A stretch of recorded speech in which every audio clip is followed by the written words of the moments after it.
Така, това е моето ново тесте. Искам да благодаря специално за гората, на гората. От предоставянето ми на това тесте почти безплатно. От картите, които буквално бяха безполезни, аз направих едно тесте,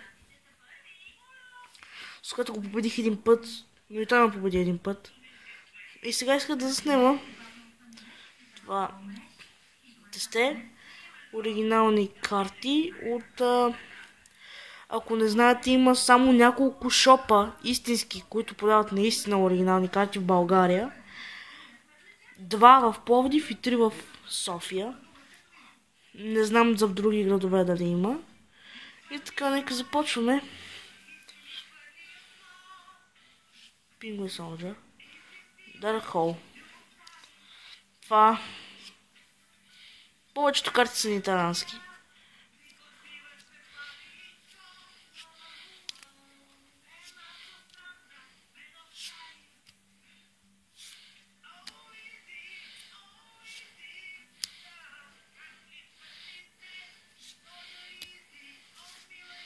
Мислих чак да ходя до Пловдив, за да си взимам нови карти.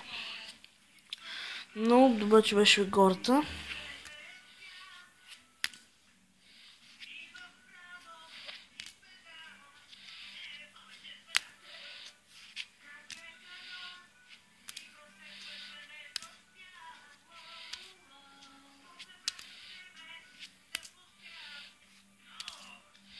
Някои от тези карти са доста рядки.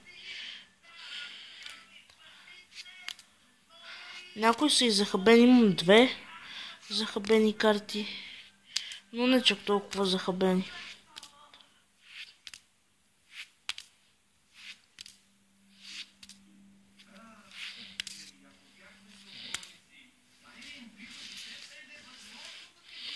Това 41 карти.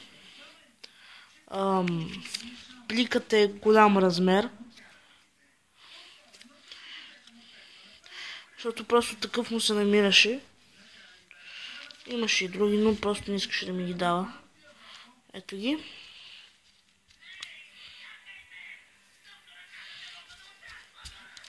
Окей, чао.